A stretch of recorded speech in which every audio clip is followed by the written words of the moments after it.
The sauna trap, Helsinki, Finland. Helsinki's winter nights are cold, still, and steeped in routine.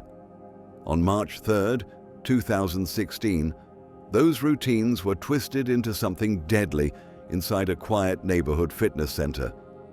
The Kallio district had settled into evening calm. Neon reflections shimmered on damp streets as shops closed and gym-goers filtered out one by one. In the near-empty gym, Jukka Nainen, the 52-year-old owner, moved like clockwork. His end-of-day ritual always followed the same script: finish the paperwork, double-check the lockers, and unwind in the sauna, alone. Jukka had spent decades in the fitness business.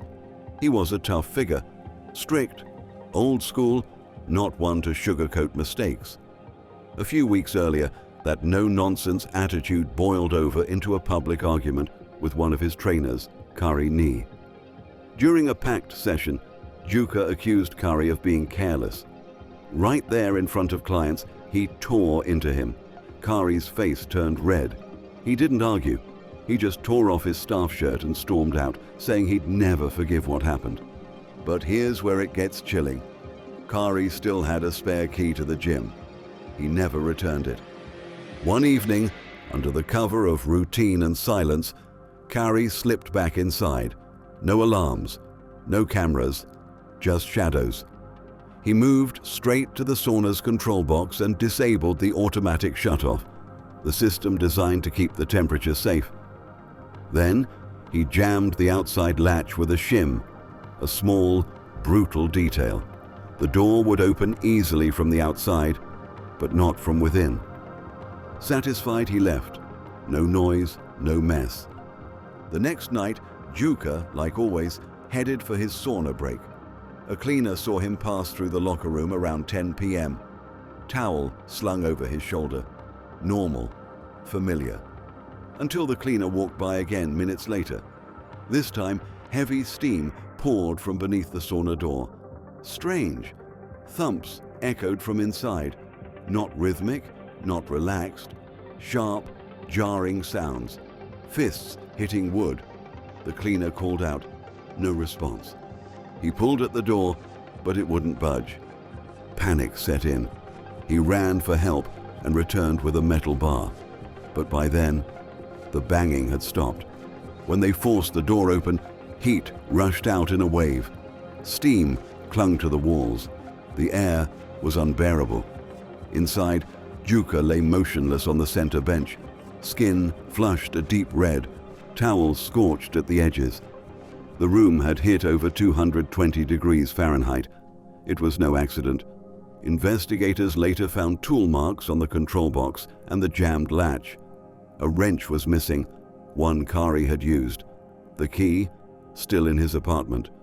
Jukka died in the very place he trusted to unwind, but that trust had been used against him. It wasn't revenge in the open. It was silent, calculated, and scorching. The wine cellar, Tuscany, Italy. Italy's Chianti region is beautiful in September. Quiet vineyards stretch across rolling hills. But beauty doesn't mean safety, especially when betrayal ferments over time. On September 12, 2015, Paolo Ricci, co-owner of a modest vineyard in Tuscany, made his way down to check on barrels in his underground cellar. He didn't know he was walking into a trap, one handcrafted with patience and insider knowledge. Paolo was a strong figure in the vineyard world, a man who prided himself on hard decisions and didn't shy away from conflict. Months earlier, he'd pushed his cousin Marco out of the business. Paolo claimed Marco had mismanaged funds. Marco said nothing, publicly at least, but workers noticed him lurking around the edge of the property, watching, silent. Marco knew the estate well. He also knew the wine cellar's deadliest feature, carbon dioxide buildup. As wine ferments, it releases this invisible gas, heavier than air, odorless and lethal in enclosed spaces. The cellar had ventilation, of course, but Marco also knew how to block it. On a late summer evening, he returned to the vineyard unnoticed.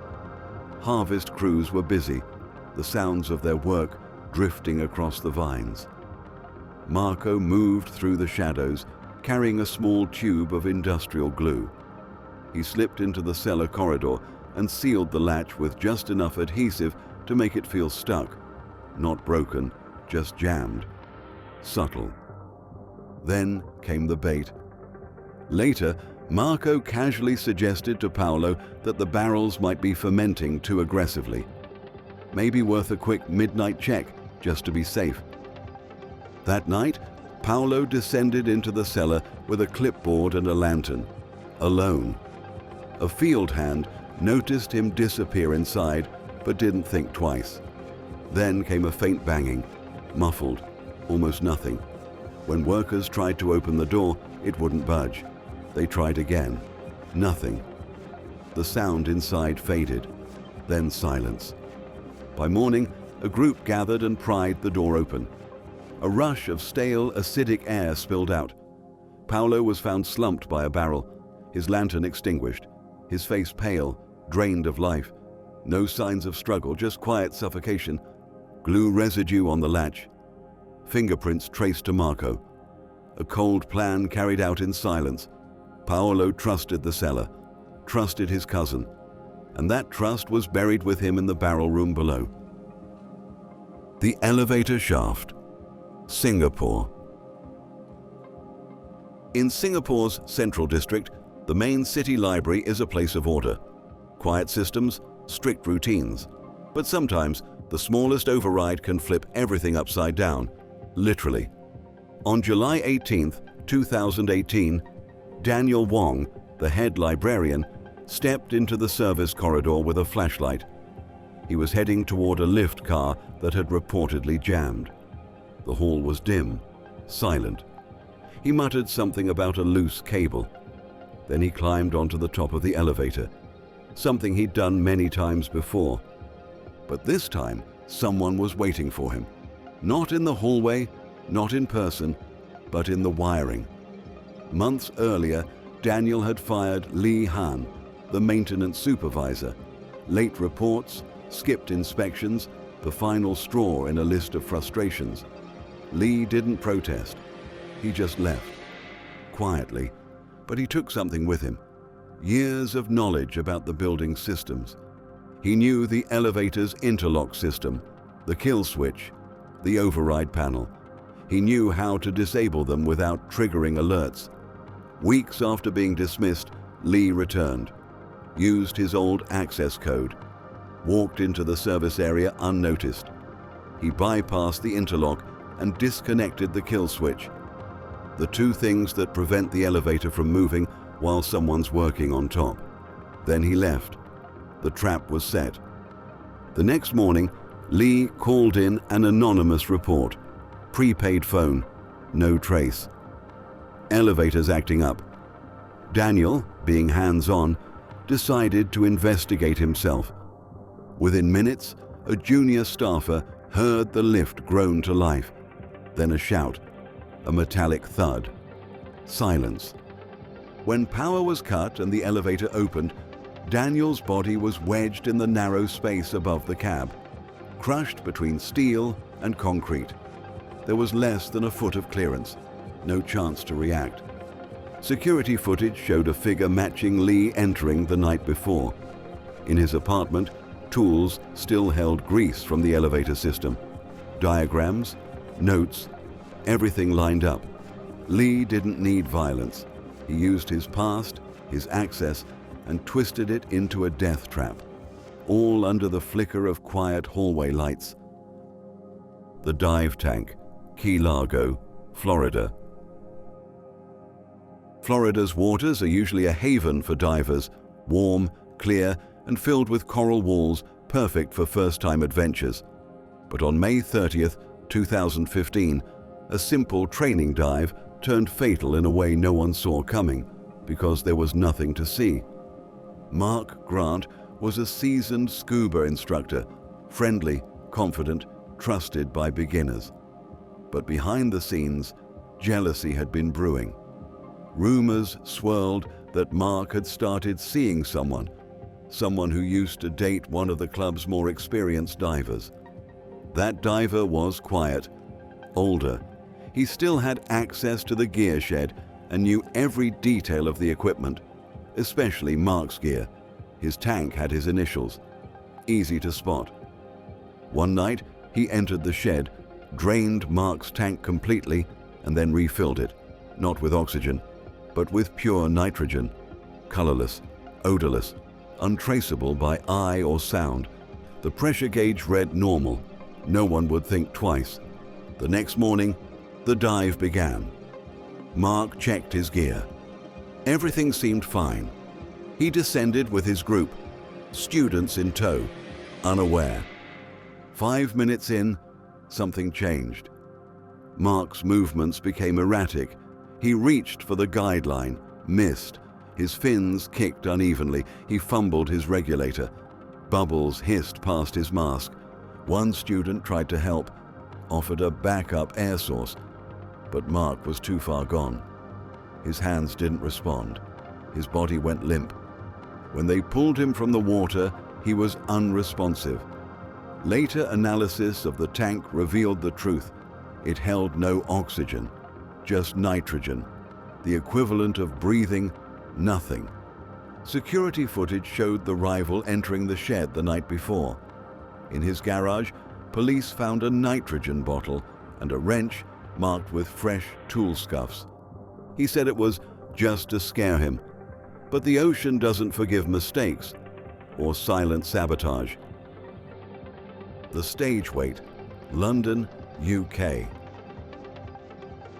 The Harrington Playhouse in London was a place of drama, on stage and off. On November 6, 2015, that drama became deadly. Simon Gray, a 26-year-old actor, had just landed the lead role in a local production. A huge break. What he didn't know was that the man he replaced, Edward Price, wasn't just bitter. He was planning something far more twisted than a bad review. Before acting, Edward had worked backstage. He knew the ropes, literally. The stage used an old counterweight system. Sandbags balanced heavy curtains and backdrops. One of those bags would be the weapon.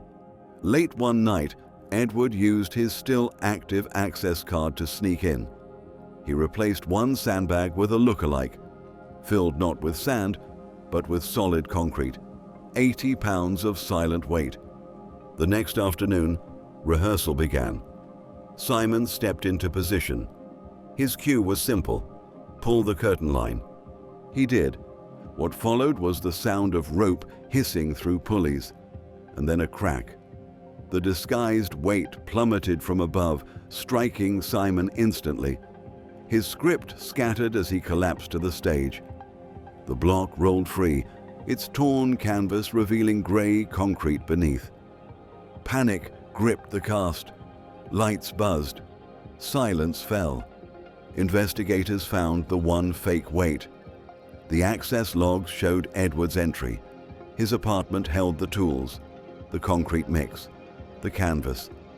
It wasn't just about losing a role, it was about control, and a trap dropped from above, stitched with spite. The Coaster Wire, Santa Monica, California.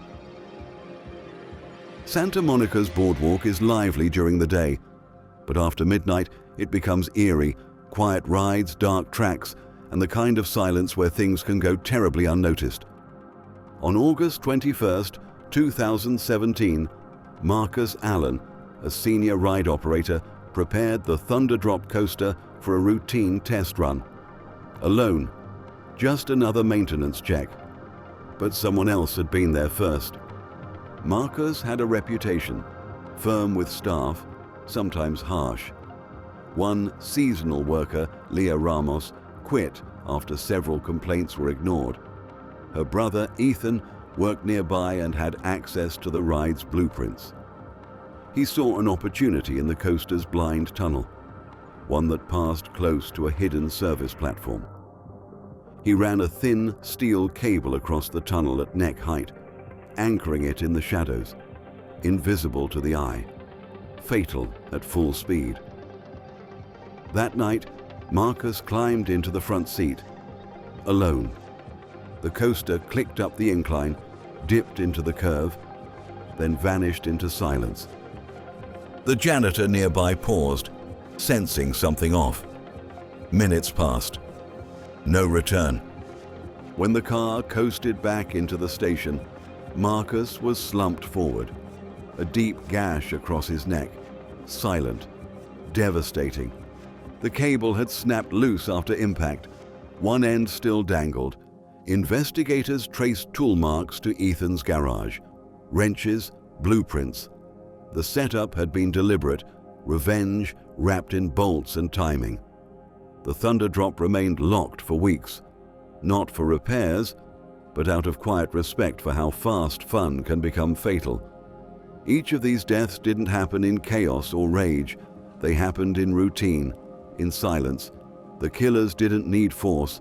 They used knowledge, intimacy, familiarity. They turned comfort zones into death traps. And that's what makes these stories truly horrifying. Every case here shows how revenge doesn't always shout. Sometimes it whispers and waits. If this story gripped your attention, there's another chilling tale waiting for you on the end screen. Tap it and keep the tension going.